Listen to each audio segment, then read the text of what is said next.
In a society of political correctness, we have stereotyped the once known home and family protectors, termed nanny dogs, or commonly called pit bulls, as vicious, unprovoked killers. I am here to tell you that they are not the villains they are portrayed as. For almost 114 years, the American Pit Bull Terrier was recognized by the United Kennel Club as the perfect nanny dog because of its friendly nature, loyalty, and stability. They didn't recommend using these dogs as guard dogs because they were too friendly with strangers. In the early half of the 20th centuries, these were known as the American sweethearts. They were on recruitment posters and materials. They were famous in the military, like Sergeant Stubby, the most decorated dog of World War I. Famous pit bulls owners that you might know are Cesar Millan, the dog whisperer, Helen Keller, Thomas Edison, Linda Blair, Brad Pitt, Sonny and Cher Bono, and Rachel Ray, just to name a few. Some famous pit bulls that you might know are Petey from Our Gang, Nipper from the RCA Victor image by the phonograph, and Tig, the Buster Brown dog from the shoe ads. What we are experiencing is canine racism based upon myths and sensationalized by the media. The Houston Chronicle quotes unnamed officials as placing the blame for the problems on humans. And I quote, many of the pit bulls attacks are due to skyrocketing number of poorly bred and badly trained dogs raised by backyard breeders, unquote. They are the dog of choice for irresponsible breeders, dog fighters, and those who like the look of a tough dog. The ASPCA says, quote, pit bulls often attract the worst kind of dog owners. A 2009 study by the Journal of Forensic Science found that owners of vicious dogs had significantly more criminal behaviors.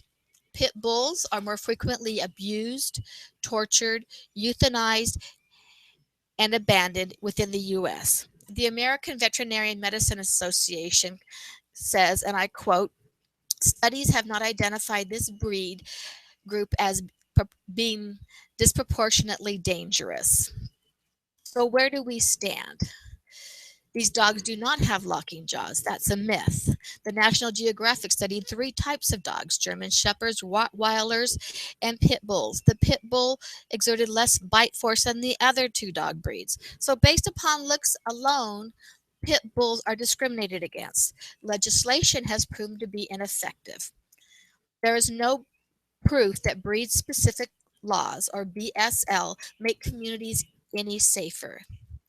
The pit bull is a type of dog and not a breed, making it vague for legislation. A study by the Applied Animal Welfare Science found that 87.5% of the dogs identified as this specific dog type were proven incorrect by DNA analysis. In fact, upon review, it was discovered that the breed was incorrectly recorded in over half of the dog bite reports. Karen DeLeese, a research director for the National Canine Research Council and author of the Pit Bull Placebo, studied every fatal dog bite reported between 2002 and 2005, which totaled 47. What she found was this, and I quote, 11 dogs involved in fatal attacks with no pit bull characteristics were counted as pit bulls, while their true breeds were not reported, and 3 dogs that were clearly not Rottweilers were identified as Rottweilers. The CDC, or Center for Disease Control, does not support BSL. Dog bite data has proven inaccurate, and identifying breed can be difficult. So, what can we do? Where can we go with this? We need to understand that dogs don't understand human rights. Often, dogs who attack are abused or treated inhumanely or trained to just be mean. We should hold the owners responsible. Dogs need to be raised like humans in an environment of care and love. Young children should never be left alone with any animal. An example is my sister was a baby in a stroller outside of my parents' home. My dad went in to get something, came back out, and the neighbor's cat had gotten its head inside my sister's mouth and was going after the milk she had just drank. The cat was suffocating my sister. Another instance took place on October 9th, 2000 in New Jersey when a 4-pound Pomeranian attacked and killed a 6-month-old baby girl. This is from the Los Angeles Times on October 9th, 2000. Dogs should be socialized to accept even those who do not live in the home. This can lead to less aggression.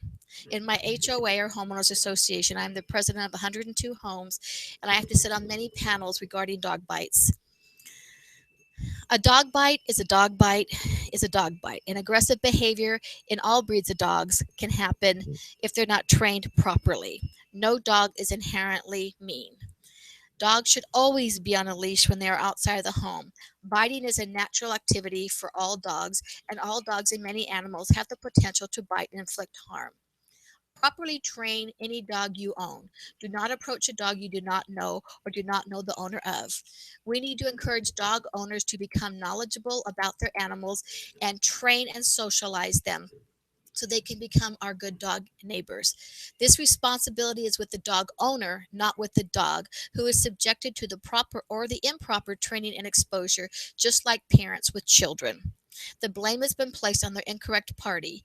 The owners of animals are responsible for their behavior, and the public should exhibit caution whenever around a strange animal. A quote from President Joseph F. Smith regarding animals states, and I quote, kindness to the whole animal creation and especially to all domestic animals is not only a virtue that should be developed, but it is an absolute duty of mankind. It is an unrighteous thing to treat any creature cruelly.